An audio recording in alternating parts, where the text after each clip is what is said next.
in almost any scenario, you go to a bipolar world, or sorry, from a bipolar to a multipolar world. Okay, you have BRICS happen.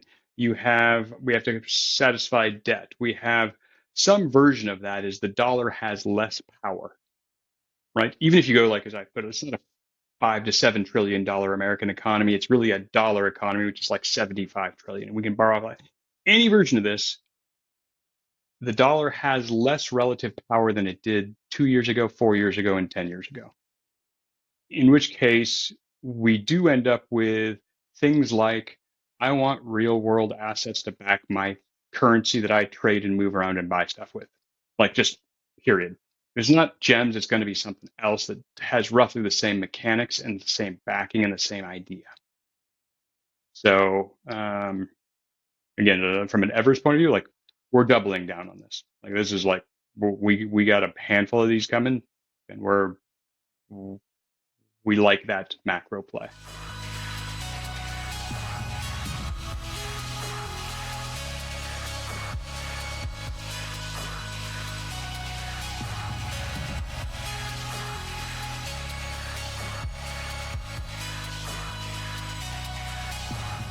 Hello, everyone. Welcome to another episode of the Otto Gomes Crypto Show. I'm your host, Otto Gomes. I know I always say this, it's always a special guest, but this is a very, very special situation here. Very special guest, very special project close to my heart. So we're going to get right into it.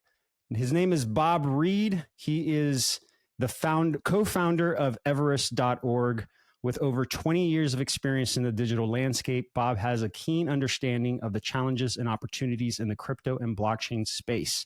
He is the CEO and co-founder of Everest, a regulated and licensed crypto custodian with a universal biometric-based multi-currency wallet platform, fiat and various cryptos into a single wallet, and its own chain capable of tokenizing any asset.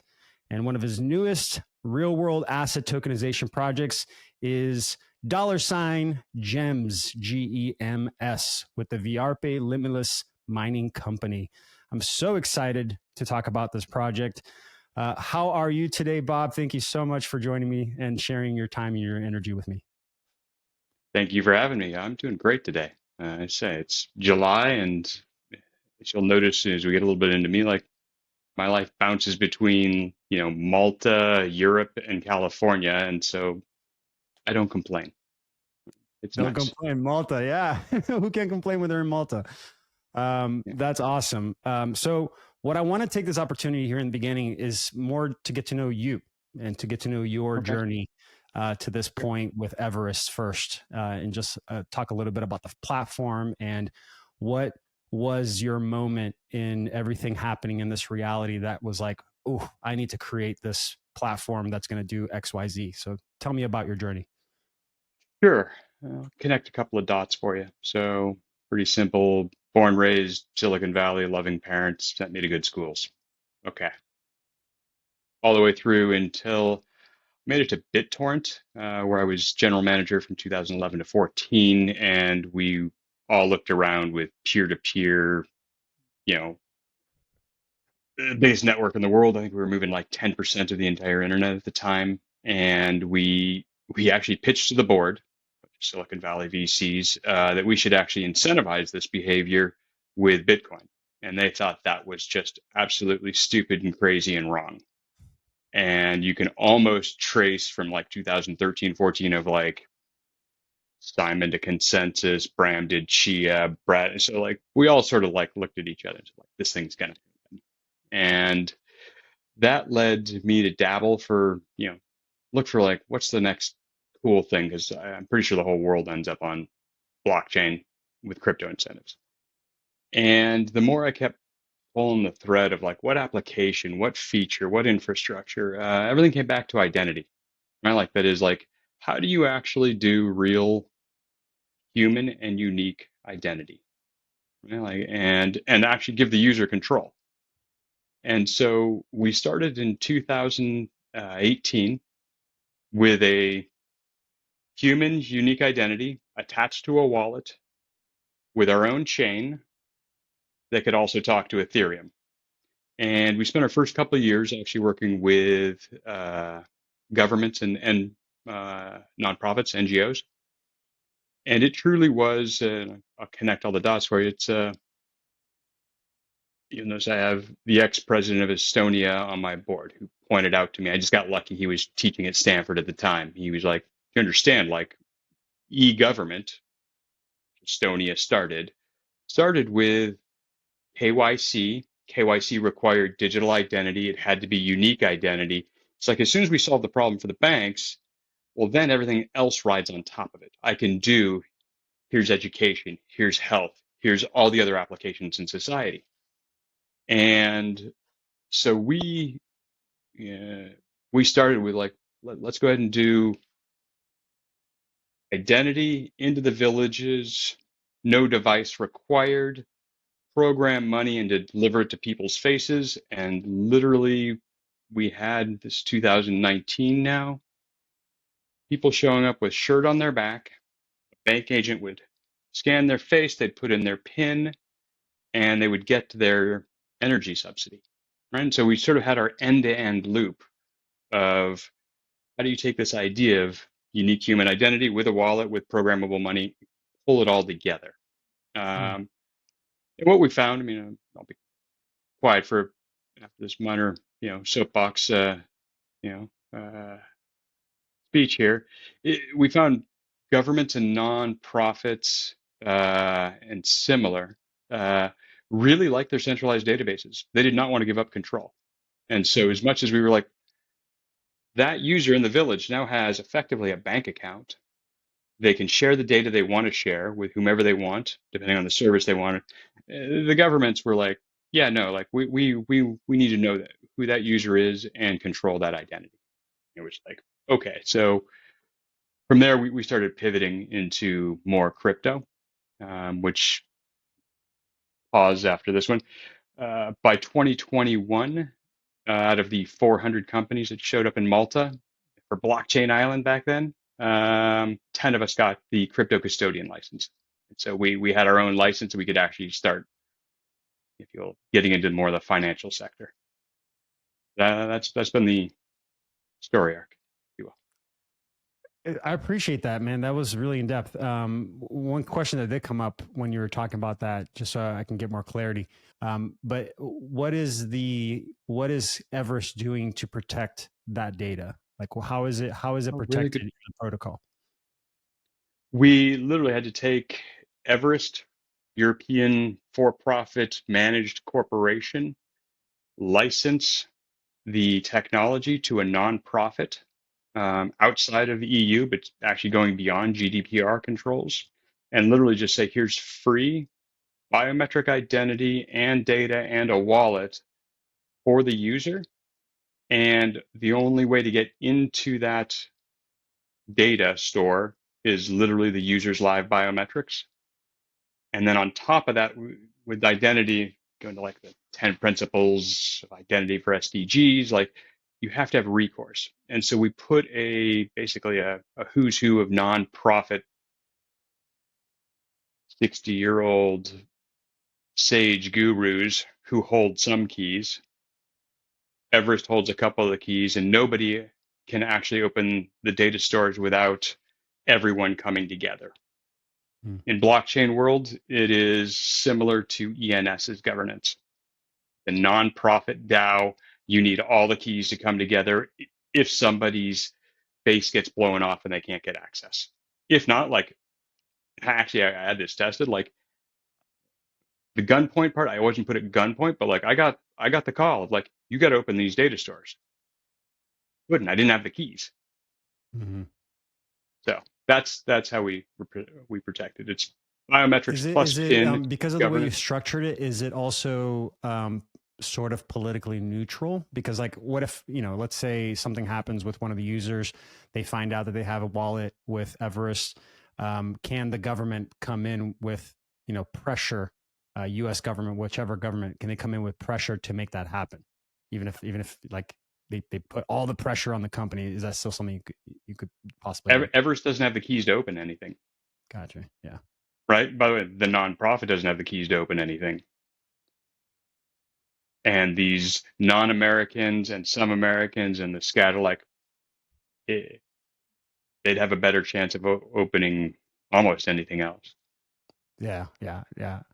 I felt like I needed to ask that question because that's probably one of the biggest things that my audience is always looking at is what kind of government control or government tracking is happening with their crypto projects. And and it's funny because when I first had noticed Everest and we started looking at it, I was like, ID tokens? Why'd you call it ID tokens? Because like that's I what the know. WEF is creating. That's what they're after.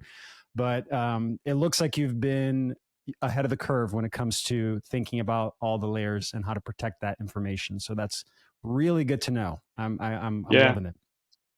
good. I mean, look, I won't. I was with the guys who invented the W3 standard in the UN 2018.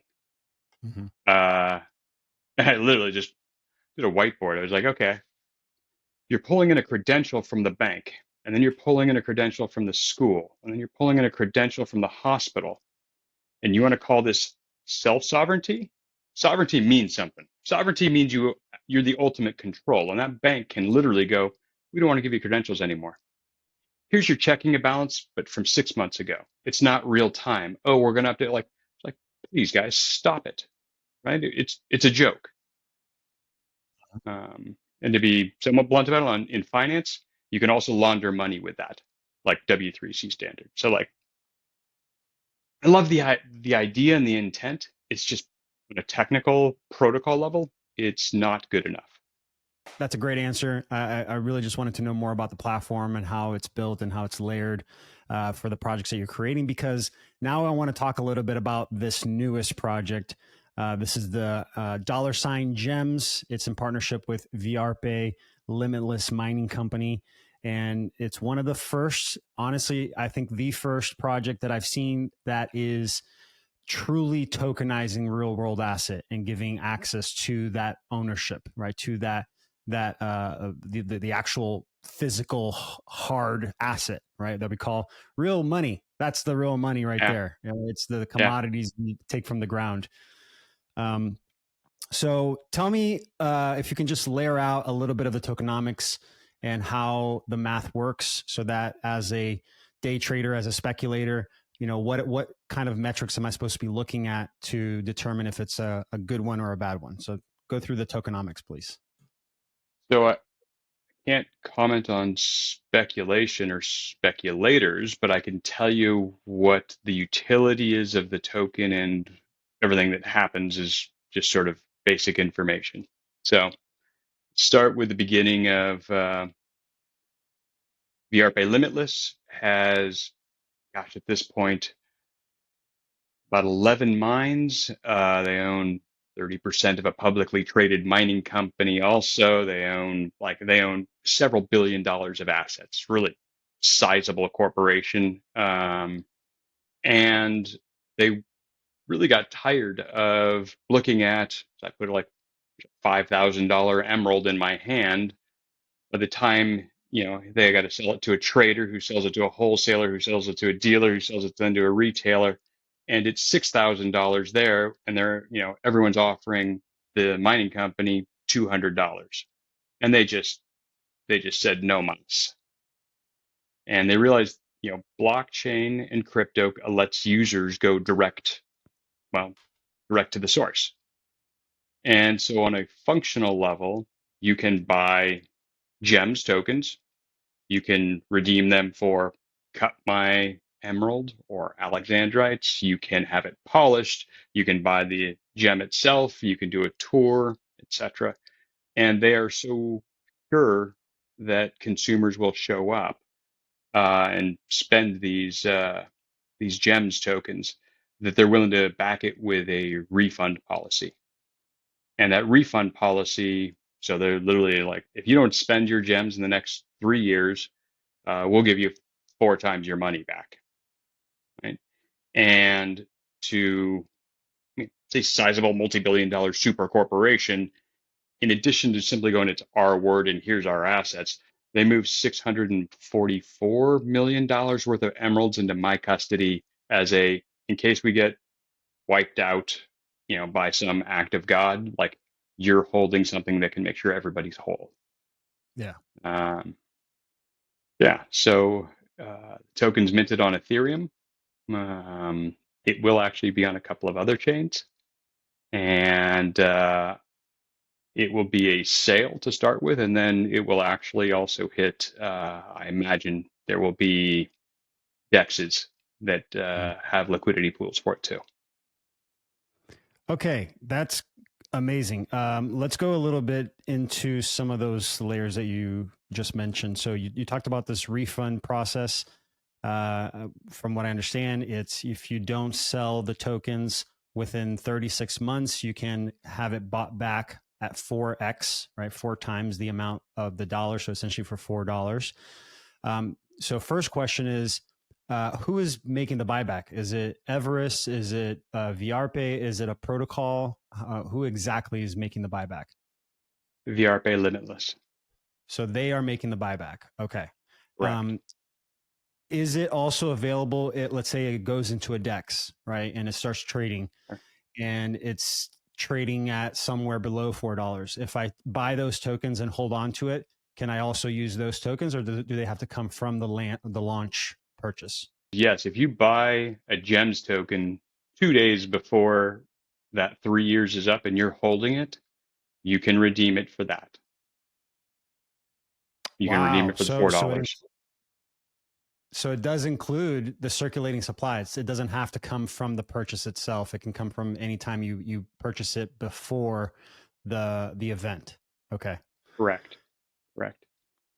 The How is other that going to piece work? is Oh, go ahead. we are allowing actually staking of gems on Everchain for an additional 20% APY in ID tokens. And so this is, it's a bit of a, it's not like we're just tokenizing some random mining company. It's a pretty deep strategic partnership where we're committing our funds and our infrastructure and our resources to make sure this is successful.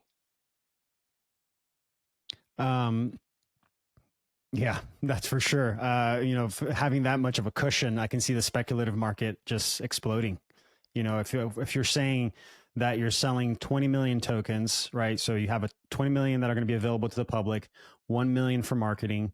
That's essentially $20 million sale.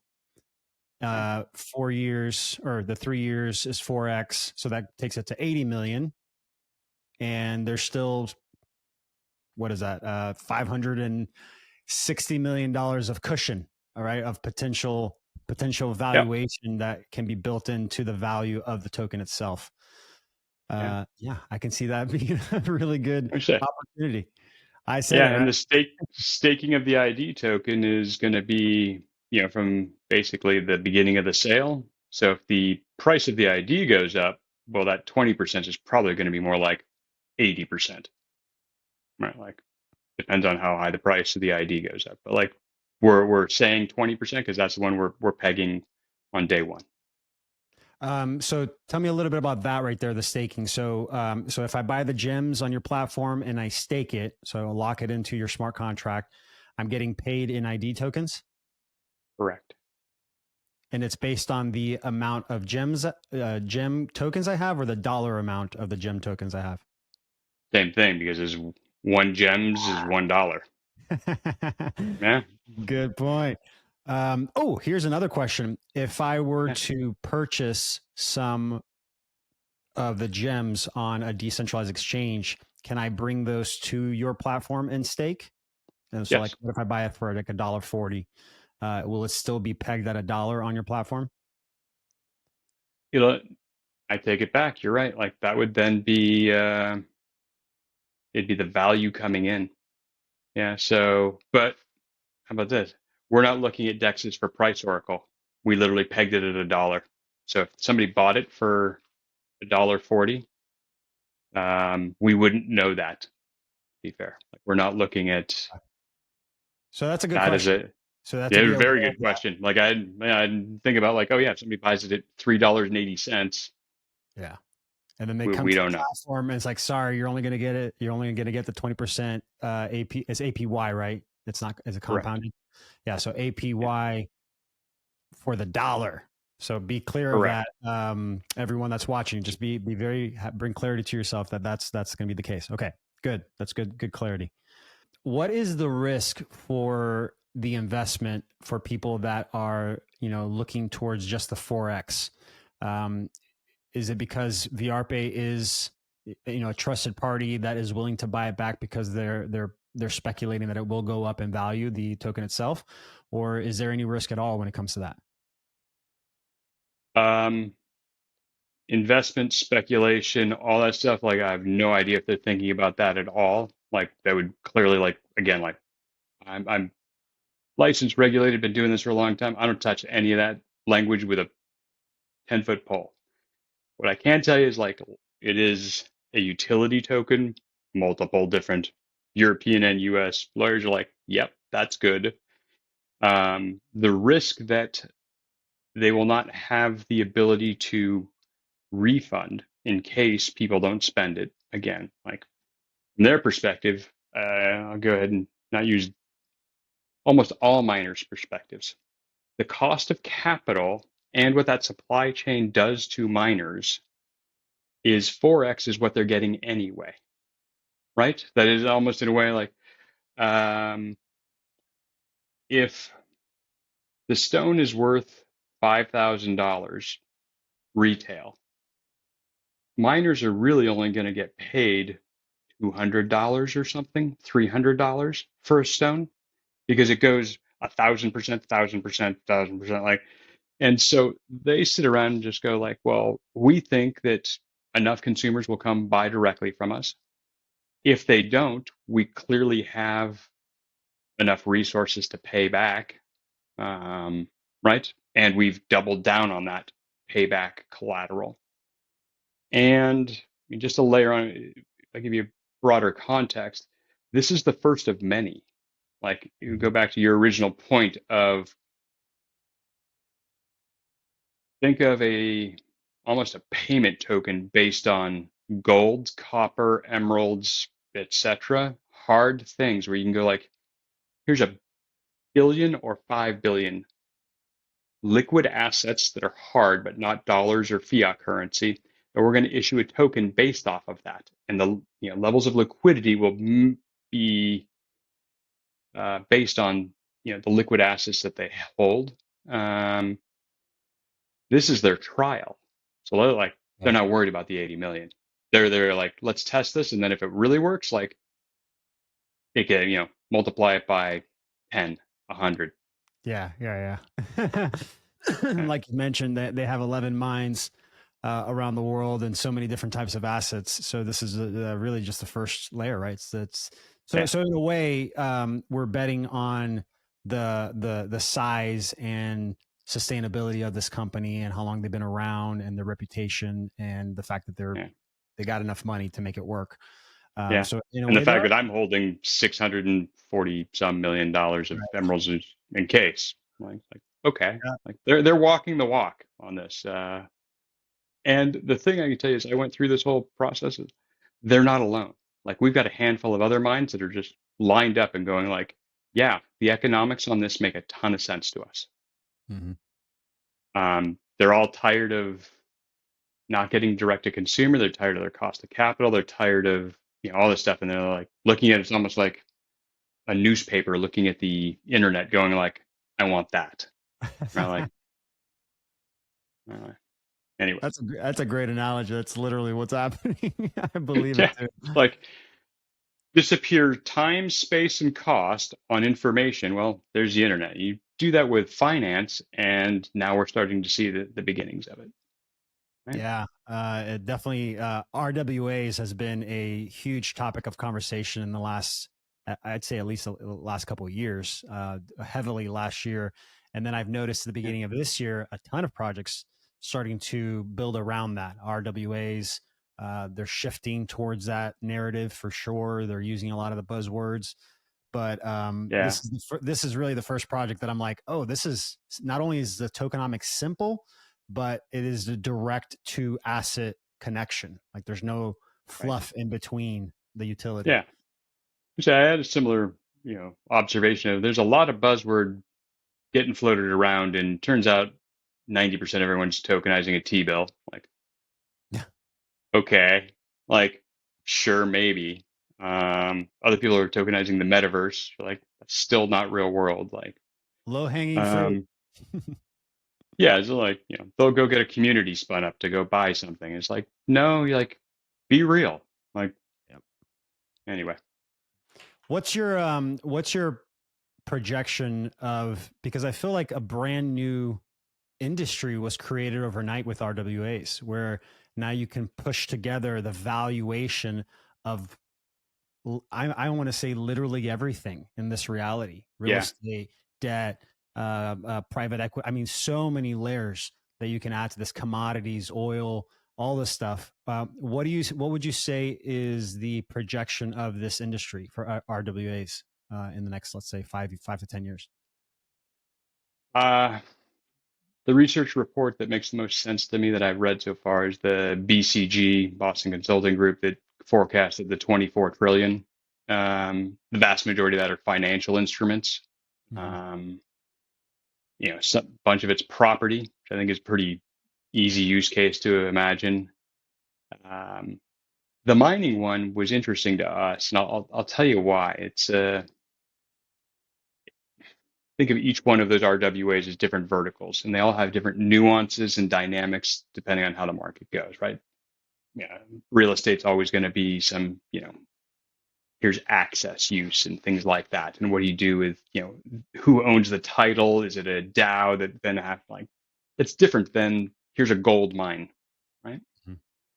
Um, the mining guys, again, if you play this out of like, let's tokenize, let's take assets under management, let's go ahead and collateralize a token that actually gives direct access. Ultimately, I think the end of the road, you end up as an exchange. And so you look at, there's Toronto Stock Exchange that does a bunch of the mining companies now, PSXV too, their venture side. Mm-hmm. There's bonds that get floated on London Stock Exchange.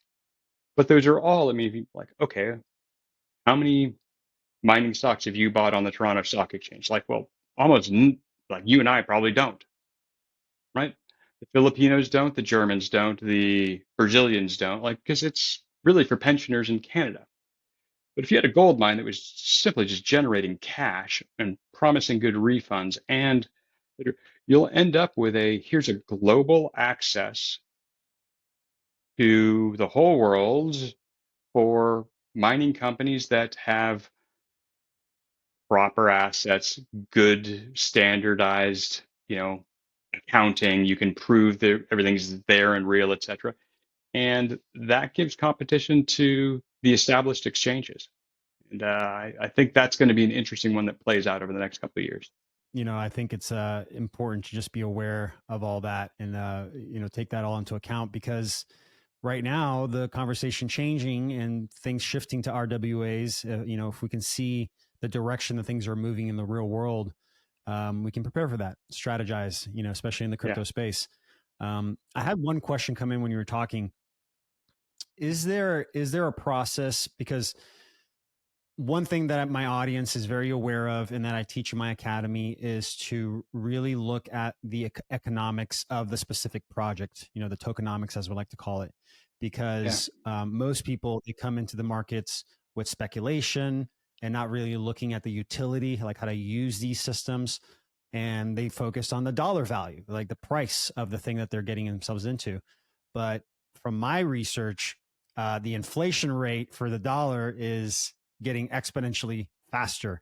If we look at the numbers for the national debt in the U.S., it went from being 6.5 trillion or so in 2018 and 2019 to now almost 35 trillion in 5 or 6 years. It's crazy. So, is there a protection against that with investing into a token that is backed by a real world asset like emeralds? Um, Depends on who's issuing it. The VIAARPE Limitless is literally like the contract is 21 million, period. There can't be more. Again, 1 million goes to the marketing and the referral campaign. The 20 is what's being sold. There is nothing else to it. There's nothing going to the team. There's nothing like it's about as generic and simple as it can get. So Yeah, this makes it a pretty good hedge against inflation. It feels like you said, like if the world absolutely. explodes, we have a real world asset value here, something that's actually backed by a real world asset. Where I feel like Correct. most projects right now, literally, I'd say 99% of these projects are based on the protocol itself, like how it's built, the community Yeah. around it, even the names associated with it. Where this is like, hey, real world asset tokens. Here it is. Yep. Simple. That's it. So next questions. I wanted to kind of just go through them real quick. These are some of the questions that we found on the FAQ page for gems, and it was an article that was posted with it. So first question here, what is, so just so we can get that clarity of the numbers. So maximum number of gems that one user can buy with fiat to prevent whale dumping. Oh, we put a $9,990 cap um, on uh, amount someone can buy. And that's, what's to stop someone from creating multiple wallets? Is it the biometrics, the KYC process? If they're coming in via fiat, Everest network, license over my shoulder, we literally do a KYC. By the way, it's pretty light. Uh, you know, scan your face, put it with a wallet, bring your money. That's it. Um, there's a 9,990 also with crypto. Again, that's not happening on Everest Networks platform. Just, if you will, it's part of what VIAARPE uses as infrastructure. Um, and again, I'm sort of questioning the what dump. Like this isn't a like. So if somebody goes out and like buys 9,900 and then goes to the dexes and talks to all their friends and accumulates 300,000 gems. The price is dollar. Yeah. Right? Like that's it. Like okay, if people speculate it up, like Then buy that's what it buy, is. Yeah. yeah, that's what it is. Yeah, Yeah, no, I feel like I always have to ask that question because that's always the issue with a lot of these projects get launched. They accumulate a large amount right on launch date, and then they wait for the price to go up, and then they dump on everyone. But you're right. I mean, you're protecting as much as you can on the central, I don't want to say central platform, but on the sales platform. And then once it goes into market, it has to go freely with the market movements, and whatever's going to happen is going to happen, right? yeah. There's a secondary market, and it takes it to. In theory, I would think it would end up somewhere between 1 and 4, depending on how many people redeem it for gems. But I've been told by speculator friends it, in theory, could go much much higher. Like secondary market Oh yeah, behavior that I've done some of the math, and I can see on the low end a 10x on the low end, and much higher than that in the short term. Definitely in the short term. But I would say that the cushion that you have there, the way that you've created the protection, I feel like that's less likely, especially the two variables, the two incentives of one, holding on to it, not selling it, accumulating it for the next 3 years, especially when it's below $4, and the 20% APY. You can lock it into your system and get that dollar-based 20% APY with the ID tokens. I mean, those are two yeah. great simple incentives, to keep people from selling. What is the staking duration? Is there a specific time frame that they have to lock their tokens in for to get paid in IDs? 1 year. 1 year. Okay, so and then in 1 year they have to go there and restake it if they want to go another year. It'll literally unstake and you immediately just get your ID token rewards. Okay. Uh, Is it just 1 year and it's over, or can you do it again for another year? 1 year and it's over. Gotcha. Okay, that was the clarity. Yeah. Good. We're doing ID token staking, or have been for a couple of years, and that's you can do 90, 180, 365 days, and that's an ongoing thing. Gems was a one time, let's make sure this goes off well. So potentially I could lock in the gems for 1 year, get paid in ID tokens, and then restake the ID tokens? Yeah, we've been staking ID tokens on Everchain for a couple of years. You can lock it in for 90, 180, 365 days with various different APY rates. So yeah, you could stake your gems, get your ID rewards, and then restake those if you want. Perfect. That's great. That's a great compounding feature there, and gets more opportunity for those that are wanting to be a part of this. And I did the math. If you account for the 3x that you're getting for just holding the token before the refund process, that's almost an extra 58% APR, right? Because it's actually Yeah. paying out for that time frame. So really good stuff. Really good stuff. So total value of the collateralized gems is, you mentioned 640 million, I think, right? Or 600 million. 644, I think, is what Um, the last valuation came in as in terms of emeralds we hold in custody. Gotcha. Okay. So you mentioned Ethereum, and I think also you have your own chain, right? Everchain. Is it going to be any more chains? Is there any plans to Yeah. make it more agnostic and available in more chains? Yes, we've actually already minted on 2 other chains. We'll probably release at least on one that I know of. Um, so for sale day one, it's just Ethereum, but you can anticipate it'll be on other chains very quickly thereafter, after the sale. Love that. Yes, that's always important to get more markets available, right? Gets more audience, in, more people interested, and they all have their own little chains that they enjoy and profit from. So that's good to know. I know. I mean, I noticed that there's an affiliate system in there. Is that just for influencers, or is that just for anybody that signs up? Anyone who wants to get an Ever wallet, right? So you go to wallet.everest.org. You sign up, and in your profile, you can get a GEMS specific referral. And if anyone buys a GEMS with that affiliate link, you get 5% in GEMS paid to you. Like, yeah, like I anticipate. I mean, we've seen a couple of these before, right? It's like sometimes you got the big influencer, and everyone just sort of like looks at the noise and goes like, "I'm aware of this," and then we end up with like the mid-sized guys that are just like their audience and their friends just love them and follow them passionately, and they do it. Like, they're like, "I trust Otto. Mm-hmm.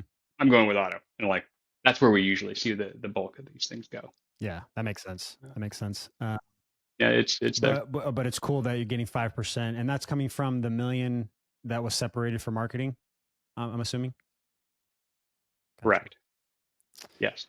Will the gem tokens be able to be exchanged for real assets, like for real emeralds or alexandrites? Yes. You'll be able to email Limitless and go, "I've got some gems. What do you have for sale? Let me see your catalog." And then coordinate to, they will accept gems in exchange for emeralds or literally even, here's, they work with jewelers. So like, they'll say like, here's a bracelet. And are they Here's, are they whatever you valuing want. it based on the circulating value or based on the dollar peg? I probably have to defer to them, Yeah, that'd be a good right? Like, question to ask, just to see, like, uh, is it based on the dollar value yeah, or the 1-to-1 peg of a dollar? I'm sure people will be interested in knowing that, because then they can actually have physical gems, and that's always, a lot of people enjoy that, being yeah. able to touch the thing that they bought. Matter of fact, Oh yes, you guys are about to get an experience here. there it is. Look There's at a couple of that. emeralds tucked right there in the little kitty hat here. So yeah, they like I said, they're real. They walk the walk. And they're like, and here's some bracelets to hand out to some of your key partners and influencers, and Love yeah, that. real, Love real. that. Oh, it's funny. Like, it feels like we're creating a bridge here. Like, almost like everybody was in the quote unquote real world, And then these last 12 years since Bitcoin came out, 13 years, everybody went straight into the digital world. And now we're circling back around and we're like, no, we need to bridge these two. We need to put them together. It's our very own systems that we can Yeah. use to exchange real world stuff. So I love that. I love that. Uh, Great. so when does the launch date happen, and what is the end of the sale date for that if it doesn't get sold out in 48 hours? That I think will happen. It's happening this week. So look for it, Wednesday, Thursday. So yeah, this Um, recording was done on the 14th, guys, July 14th. And so this week being probably the 17th or the 18th, I'm assuming.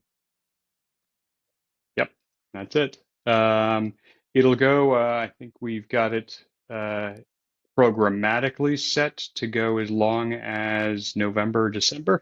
Okay. I doubt it goes that long. Yeah, I doubt it too, man. I'm Yeah. actually for those listening, I'm on their list of Cole's, which by the way, I just found out what that means. It's key opinion leader, a nice word for influencer. But there's a large group of influencers, really good reaching influencers from Twitter, and I'm from Instagram.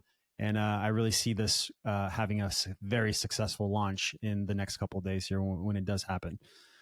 Good stuff, man. This is I'm very excited about this. I'm very excited about this project. I'm excited about the direction that crypto is moving towards real world assets. Um, Yeah. so a few last questions here, and we can wrap it up. With everything that's happening now in the crypto space, with the conversations on RWAs, with what's happening with the current monetary systems, I'm not sure how much you were aware of that. With BRICS and the de-dollarization process and the inflation rate of the dollar, especially as the global reserve. How do you see things moving forward for crypto and for specifically RWAs? Um, I think again, I'm very Eurocentric because that's Everest, and I literally went through the last 4+ years being regulated and seeing then the MiCA legislation being based off the Maltese laws.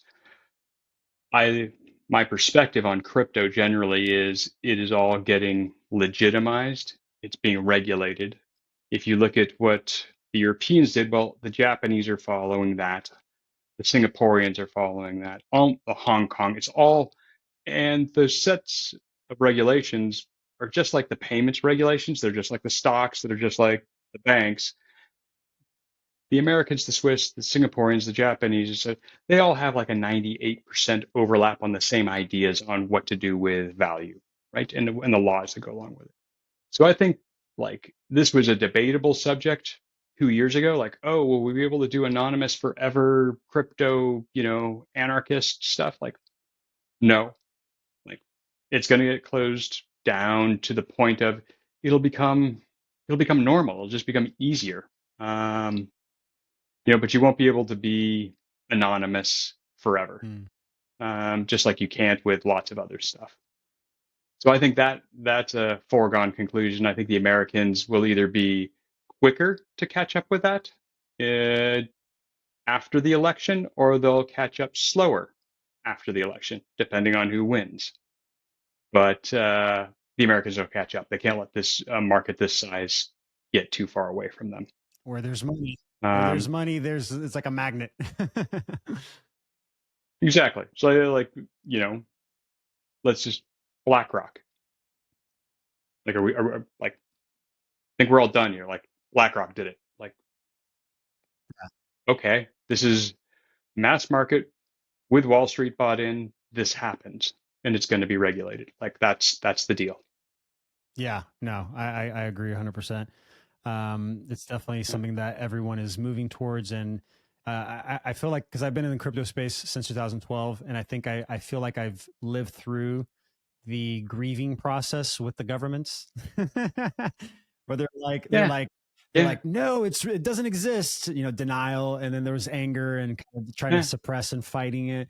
Eventually now they're kind of starting to accept it and say, oh, I guess this is a part of I reality agree. now. Yeah. I mean, by the way, just to riff on what you're saying about like the entire monetary systems that we're currently swimming in, and the dollar specifically, like in almost any scenario, you go to a bipolar world, or sorry, from a bipolar to a multipolar world. Okay, you have BRICS happen. We have to satisfy debt. We have some version of that is the dollar has less power, right? Even if you go like as I put it, it's not a $5 to $7 trillion American economy. It's really a dollar economy, which is like 75 trillion. We can borrow like any version of this. The dollar has less relative power than it did 2 years ago, 4 years ago, and 10 years ago. In which case, we do end up with things like I want real world assets to back my currency that I trade and move around and buy stuff with. Like just period. It's not gems, it's going to be something else that has roughly the same mechanics and the same backing and the same idea. So again, from an Everest point of view, like we're doubling down on this. Like this is like we got a handful of these coming, and we like that macro play. I love it.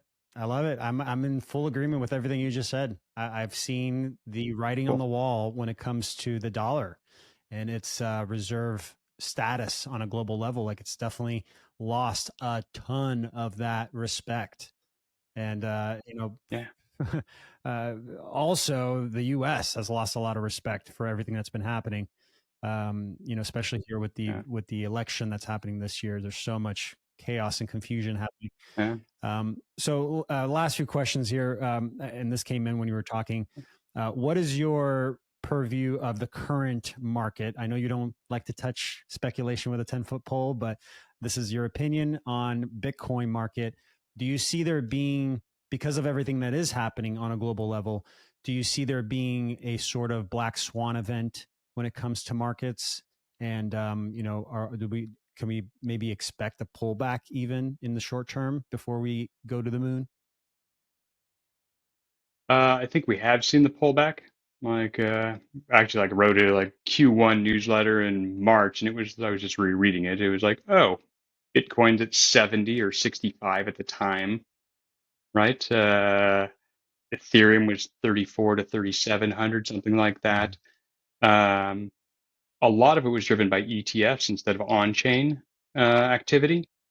So, but the ETFs just suck up so much supply. And then what happens is when that gets sucked up, there's a whole bunch of people walking around with funny money that drive up the alts, right? And so like I'm seeing the current, again, like this is just me looking at the market, any market, I'd look at that and go like, this is below before it goes a lot higher. I'm not a big, all the guys that were calling, it's going to be 250 and, 250K Bitcoin in 2020, right? Like a couple of the VCs. Well, they're just hyping their own bags. Like that was just silly. And so I think it will go up. Uh, if I had to think about, and look, I hold a bunch of everything. If I had to think about holding a real world asset token that had, I didn't use it to go buy somebody an emerald, and I knew I could refund it for 4x the money in 3 years, compare that to a Bitcoin. Bitcoin might, in theory, go up more, but the risk factor you're paying on that is kind of high. It might not, by the way, I kind of doubt it will go up that high. Just me looking at the market, I don't know for sure. But even if it does, the risk factor you have to get there is really high compared to like, oh, here's a whole bunch of emeralds or gold or silver, whatever is getting tokenized, is just sitting right there, and we know we can sell it for dollars, or we got a big corporation behind it that's simply going to go like, I will say, here's my $13 billion of lithium in the ground. Can I have a loan? Yep. That's a way, way low riskier play. Yeah, and I'll even say this. That's just my sense of No, the word. 100%. I appreciate that. And I'll say this too. This is something that I've done the research on, and I know it is something that I believe will happen with these specific commodities that they have stored in vaults. Is that you can actually, so everything is certified by GIA, right? It's the Geographical Institute. I forgot the exact name of it. International something. Gemological Institute of It's America, it's the VIAA. global authority on putting value to commodities, right? Well, do you know what the breakdown is for GIA? I totally forgot. Gemological Institute of America. There it is. Geological Institute of America. And so what I've come to learn through my research is that you can actually hire them to come back once a year. Let's say you pay them, to do this recertification of the stones, and they will equate for inflation. They will actually equate for the difference in inflation for the valuation of those stones. So that's a whole other level of protection that you're getting there. I mean, even if you were to just hold it Yeah, as a storage of value over time, it should right. go up in value and dollar value because of inflation alone. Even not even taking into account the Yep. speculation. So boom, Yeah. that is a good layer there. Right. Okay, last question, and we'll end it here. So you're standing in front of millions of people. This is your chance to speak to them for about 90 seconds. What is one piece of advice, life advice, or thing you want to leave them with? I've been doing this a while. Like, there's a couple of life lessons like that like little inside voice you have of like, this is the right thing. I should do this. It's true to my core and I'm aligned with the universe to go do that. Don't deny those little voices. Like those, like, you got to follow that every time. Perfect. Love it. Thank you so much, Bob. This was great. I feel like the audience is going to enjoy this live or this recording. A lot of good information there. If you guys have more questions or you want to join into this process, go to everlaunch.org/gems, and you can get all of the information there on this specific project. And when the links are available, okay, so I'm going to be putting this out live. When the links are available, I will add it to the bottom of this YouTube channel, and you guys can have access to that through there. All right. Thank you so much, Bob. I really appreciate your time, your energy. And last but not least, always remember, gamify your abundance. Love you guys. Thank you.